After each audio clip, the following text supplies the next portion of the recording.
आपण बनवणार आहोत शेवग्याची भाजी। त्यासाठी आपण कढईत तेल टाकून घ्यावे। एक कांदा कापून घ्या। तेल गरम झाल्यावर कांदा टाका। कांदा असं छान परतून घ्या। लाल होईपर्यंत कांदा तेलामध्ये फ्राय करून घ्या। त्यानंतर आपण टमाटर टाकू। टमाटर पण गाळ होऊ देऊ। तोपर्यंत आपण तेलामध्ये टमाटर थोडंसं शिजूनच घेऊ। त्यानंतर हळद टाकू थोडीशी। त्यानंतर आपण लाल शिमला मिर्च टाकू कलरसाठी व आपल्या आवडीनुसार तिखट लाल मिर्च टाकू। आपल्याला जेवढं तिखट भाजी पाहिजे त्यानुसार। त्यानंतर एस्वार मसाला टाकू। एस्वार मसाला जर तुम्हाला याची माहिती लागत असेल तर माझ्या यूट्यूब चॅनलवर सर्च करा, महालक्ष्मी यूट्यूब चॅनलवर।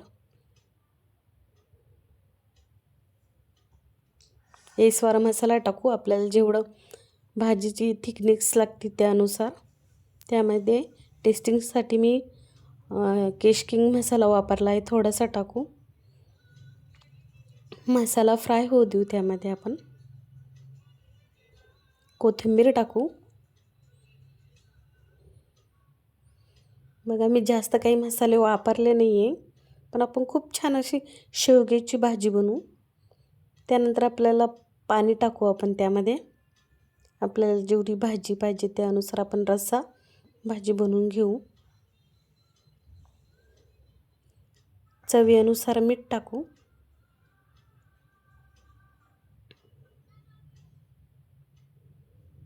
थोडंसं पाणी गरम झाल्यानंतर आपण त्यामध्ये स्वच्छ धुवून शेवग्याच्या शेंगा टाकून देऊ।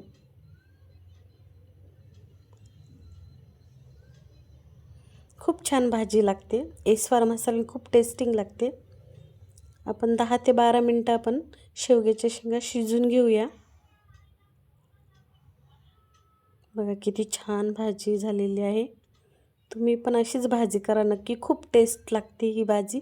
मी जास्त मसाल्याचा वापर पण केला नाही, फक्त एसूर मसाला टाकलेला आहे।